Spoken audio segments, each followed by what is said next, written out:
The fight for Fallujah. The Iraqi army has begun its offensive to retake the city from ISIL. It follows several recent attacks by the armed group in the capital. But will the army succeed? And what about long-awaited efforts to retake Mosul? This is Inside Story.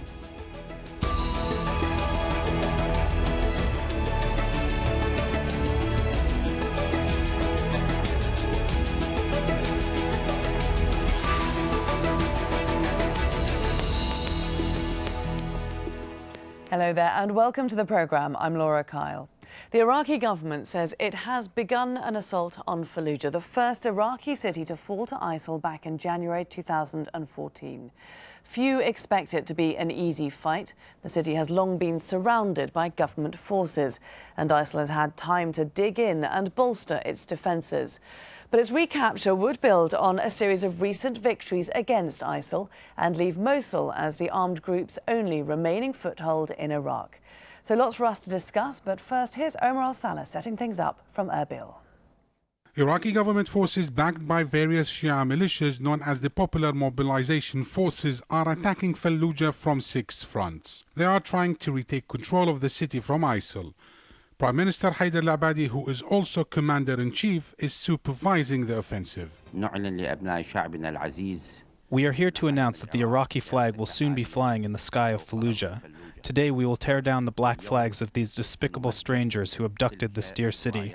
The time has come to liberate Fallujah and the victory will be ours. ISIL has nowhere to go but to flee the city. We are determined to achieve victory, and all Iraqis agree that this is the time to defeat the terrorists and retake the city. Fallujah is known as the city of mosques. It is less than 30 minutes drive west of the capital, Baghdad. It is also first city to fall to ISIL in 2014, which forced most of its people to escape. Securing the city means protecting Baghdad. The city has been under siege for 2 years, and there are up to 100,000 people in the city. Iraqi security sources estimate that around 900 ISIL fighters have entrenched themselves in the city. But the government's offensive is also raising fears among Sunni politicians who oppose the participation of Shia militias, whom they fear will carry out reprisal attacks against the Sunni population. Iraqi forces and Shia militias have retaken many towns and villages held by ISIL, but many people accuse them of looting, killing and forcing people out of their homes to change the demography in these areas. Fallujah is surrounded by farmland. Much of it is linked only by muddy tracks. It's hard for military vehicles to use them because they often get bogged down. The countryside is also said to be peppered with ISIL snipers and explosive devices. The only proper roads are Highway 1 heading south and Highway 11 to the north, but if the army uses them, they become easy targets for ISIL fighters. The timing of this offensive is important. Prime Minister Abadi is struggling to contain an escalating political crisis. Followers of Shia cleric Muqtada al-Sadr have stormed the Green Zone, which houses government buildings and foreign embassies, for a second time on Friday. They say they want a new cabinet and an end to corruption. A number of protesters were killed, which could lead to further infighting among Shia parties and their militias. The battle to retake Fallujah could unite Shia parties and their military factions towards fighting ISIL in the city, but this battle could also be seen as an attempt to postpone an imminent fight among competing groups within the main political Shia alliance. Omar Al-Saleh for Inside Story, Erbil.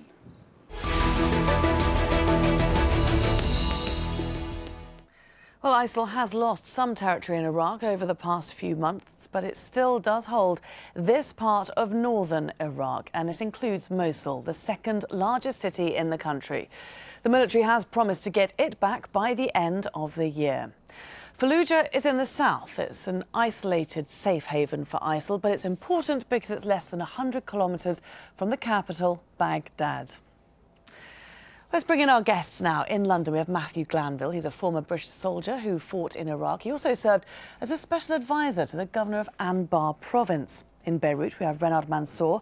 He's a research fellow focusing on Iraq at Carnegie Middle East Centre. Also in London, we have Matthew Henman.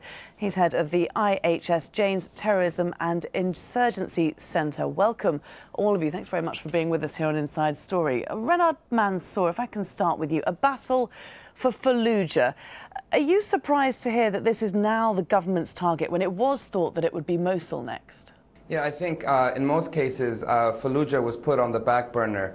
Symbolically, the fight against the Islamic State was very much first to retake Mosul, which was, after all, the city when it was taken over, after which ISIL established its so-called caliphate. So the focus was always the way to defeat ISIL is to take back Mosul from the Islamic State and then move on from there. So that was the symbolism. However, Fallujah, which was actually under occupation, as you mentioned, for much longer than, 6 months longer than Mosul, was always there. And surprisingly on the way, very close to Baghdad, closer than Mosul. So it makes sense to some extent, particularly given the changing strategies that we're seeing ISIL perform in the last 3 or 4 weeks, where they're looking to target Baghdad directly, not through their traditional invasion, but through the use of asymmetric warfare, suicide bombings of civilian areas like football stadiums or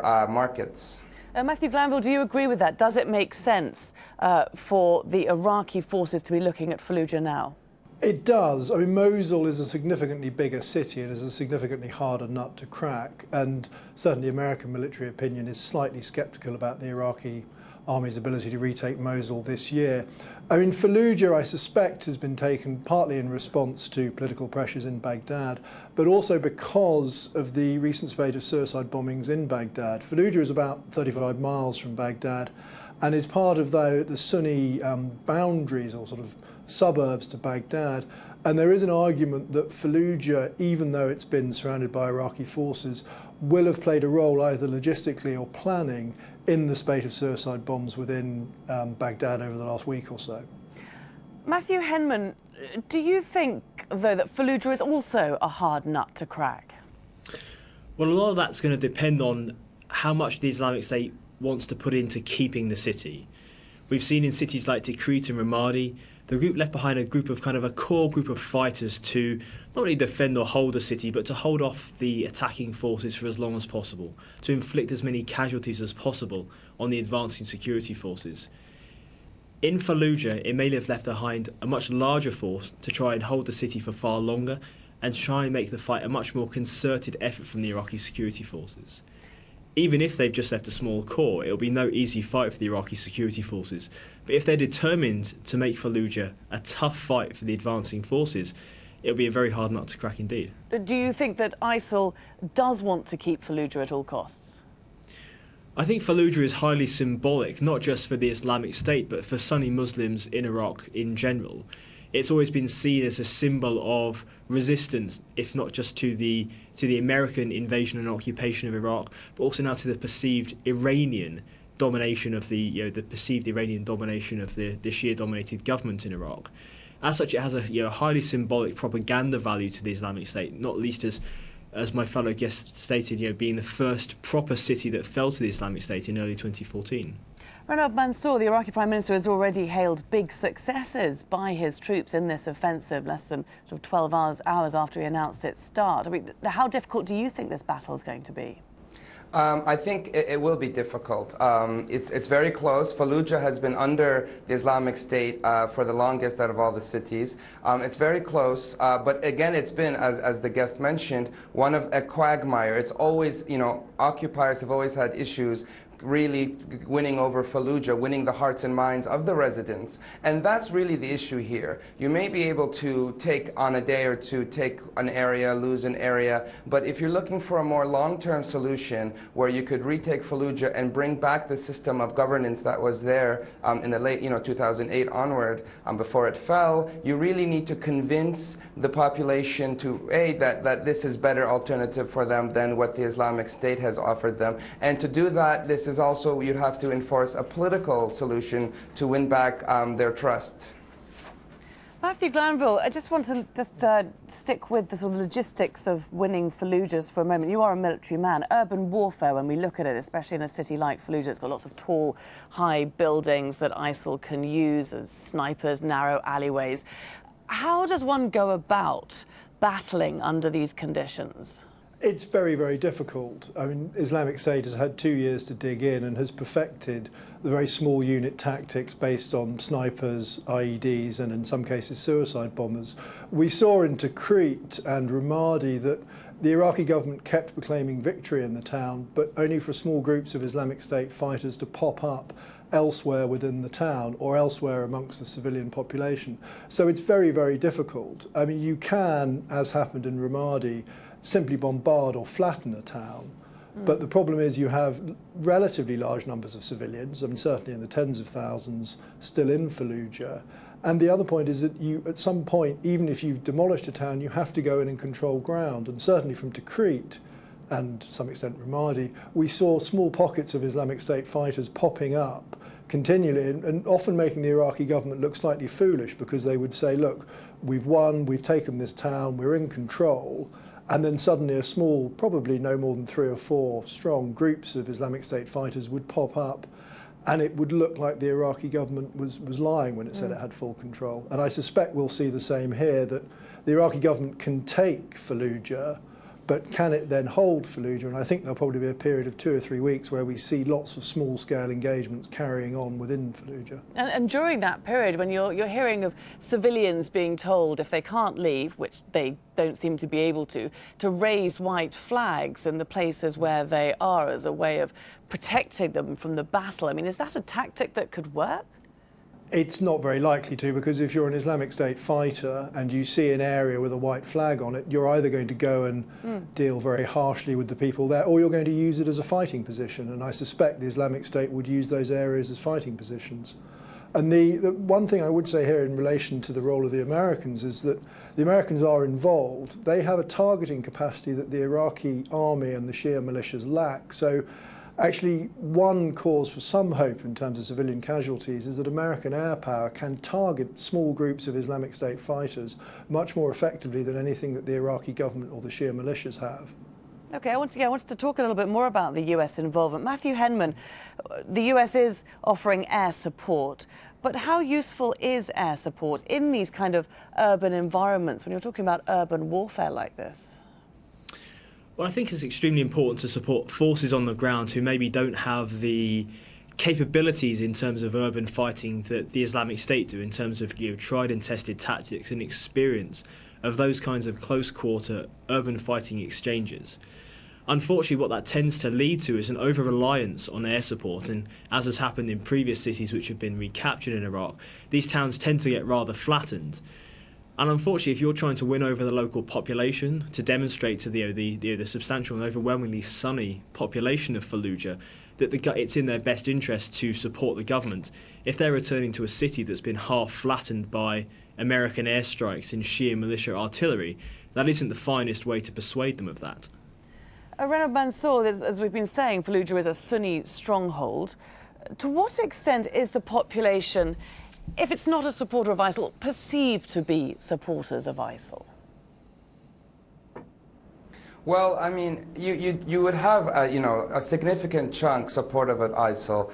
In some of these places it could be 25% or so. It's hard to really come up with a number. So how do you come up with that figure of 20 to 25%? How do you exactly? I mean, there have been different surveys done. This was a figure, for example, in Mosul was similar. But anyway, the figure's not that isn't as important as at this point. That what's more important than those that will fight or support ISIL is the population that is indifferent to ISIL or to no ISIL. That's the majority. That's over 50% of the population that, if presented with an alternative, they may be able to turn, and they have in the past. I mean, just a few years ago, they turned against Al-Qaeda in Iraq, which was the predecessor of ISIL, because they were promised something good. At the moment, when they look at Baghdad, they see a bunch of politicians who are fighting, like even one person told me, fighting like a pack of kittens. So there's no real respect there. There's no political trust, and that's who we should be targeting. I mean, it's true that we need to fight the Islamic State, but if we're really talking about keeping Fallujah, as it's been said, we need to present alternatives, local governance, and address the real issues why that group, that majority, is okay with having an Islamic State there, rather than what they would perceive as a Shia-backed Iranian sort of style of government. With sectarian divisions running so deep, Matthew Glanville, I mean, how can you reach that point that Renad's talking about when you have Shia militias involved in this fight against ISIL, massive fears of reprisal attacks as they surround the city? It's very, very difficult, but there are some easy steps that could be taken that might make some difference. For example, inviting back the Tariq al-Hashimi, the Sunni vice president of Iraq, who was ousted in late 2010, or engaging politicians like Rafi Asawi, the former Sunni finance minister. Sunnis need to see a level of political engagement at the top and in the centre that makes them feel comfortable that their lives will be protected. I mean, the history here is important, that in broad terms, Fallujah was a Sunni jihadist town for 2 or 3 years between 2004, 2007. And then once, through the awakening and the Sunni tribal movement, once the provinces of Anbar started to feel that they had some voice in central Baghdad politics and that Baghdad would listen to them and, crucially, would pay them, people became more engaged with a Shia-dominated government. So it's quite easy to trace the rise of the Islamic State from roughly 2012, 2013 to the quite aggressively pro-Shia politics of Nouri al-Maliki.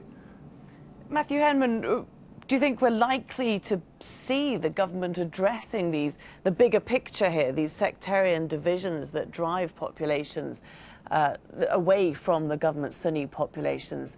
It's so focused at the moment, isn't it, on battling ISIL, on battling each other, that is anyone actually talking about this in Iraq? Well, I certainly hope so. I mean, as has been kind of highlighted and really spoken about for several years now, it is the key kind of defining factor, really, in undermining the Islamic State and rolling back the advances that it's made. The key is separating the group from the local population. And as my fellow guests have pointed out, the key to that is giving a sense of enfranchisement to the Sunni population, giving them a voice politically, making them feel of worth in Iraq. Unfortunately, the fact that they got burned so badly after the success of the Sunni Awakening program, in the aftermath of the US withdrawal, the heavily sectarian politics of the Maliki government after that burned them so badly that it led to the Sunni protest movement that the Islamic State was able to hijack and ride to success and kind of lead to the capture of towns like Fallujah.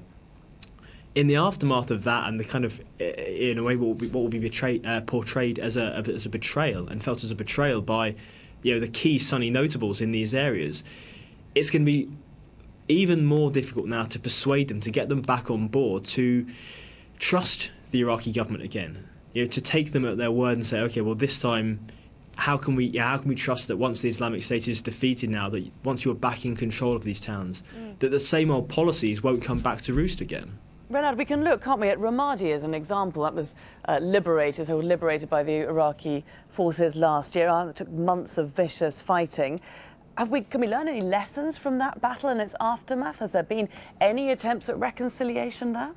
I mean, there are some lessons that can be learned from Ramadi or Tikrit, where you have either successes or failures. Number one, the presence of some of the Shia paramilitary groups, particularly those that are closer to Maliki or closer to Iran, they can't really serve a big role there, because this is actually the problem of why the Islamic State has emerged in the first place, in fear of such groups. So if you have these groups now posing or acting as the liberators in these areas, then you won't have success. So Ramadi, there was some attempt by Abadi. Keep in mind also that Haider Abadi, the prime minister, is very aware of this, and he's very mindful. And he wants to he's really trying to downplay the role of the Shia paramilitaries as much as he can without actually jeopardizing the mission. So that's probably the biggest thing. The biggest thing is to do that. Now, in terms of stabilization, I think it's important to understand who the Sunni community is in there, in these areas. I mean, when you mention certain leaders from the past, some of them are representative, but some of them are no longer representative.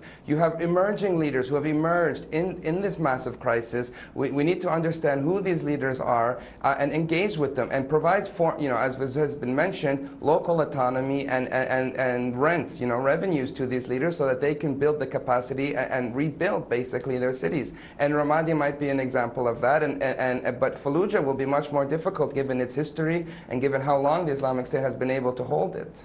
And also, if we look at Ramadi, Matthew Glanville, I mean, the city was practically razed to the ground. There's so little left to rebuild from. How can you not repeat that in Fallujah, or is it unavoidable given the way that ISIL fights? It is very difficult to avoid, but what's key is significant international engagement, not just militarily. We need American, we need European support to help the Iraqi government build up its capacities and to rebuild these areas, because otherwise there's a very profound danger that in 3 or 4 years' time we're doing something very similar there again. And what's needed alongside our military efforts is a diplomatic and financial effort to build up the Iraqi government. It's not good enough for the international community to spend a lot of money degrading Islamic State without supporting the Iraqi government to put the structures, both governmental and financial, in place to prevent these areas succumbing to radicalization in the future.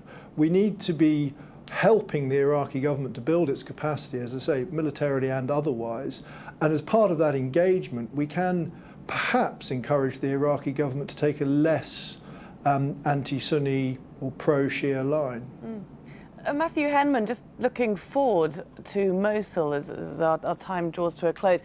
It is still being said that Mosul will be recaptured by the end of the year. That is a significantly bigger challenge. Is it at all possible? It's certainly a very optimistic proposal. I think really what will be key will be Fallujah can be almost sort of a litmus test for the recapture of Mosul. It's a similarly it's a similarly built up city, obviously smaller in scale than Mosul.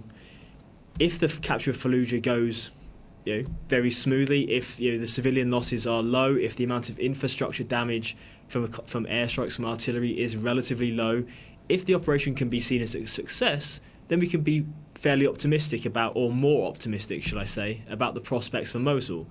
If, more realistically, the battle for Fallujah takes a substantial amount of time, there's significant damage to infrastructure, to buildings, to residences. If the battle goes on for a long time, then preparations for Mosul are going to drag on longer. Expectations for the city's fall are going to become less optimistic, and the likelihood of the city being recaptured by the end of this year is probably going to become more remote. Renad, what's your thoughts on that? Are you optimistic that the battle against ISIL in Iraq can be won? I mean, in terms of long term, yeah, I'm sure. I mean, I'm optimistic that at some point the Islamic State will be, Mosul will be liberated and Fallujah will be. But at the moment, I think putting a timeline on it of this year is very unlikely and unrealistic. Only because you don't have you don't have enough effort. You're not having enough from a government in Baghdad that's divided itself, that has different factions. It's not really a single unitary state anymore. And insofar as the government is unable to, be able to get its act together, is unable to offer a program, a plan to accommodate or complement the military aspect side to the side of things, then it's really unlikely that we can get rid of Mosul. So get rid of ISIL from Mosul and other areas. But in terms of long term, I think, there is definitely, Iraqis everywhere you talk to do have that vision. They're just waiting for the solution. Okay. Really interesting to talk to all of you gentlemen today. Thanks very much for being here with us. Matthew Glanville, Renad Mansour and Matthew Henman. And thank you too very much for watching. You can see the programme again anytime by visiting our website, that's aljazeera.com. And for further discussion, do go to our Facebook page. That's facebook.com/AJ Inside Story. You can also join the conversation on Twitter. Our handle is @AJ Inside Story. From me, Laura Kyle, and the whole team here, bye for now.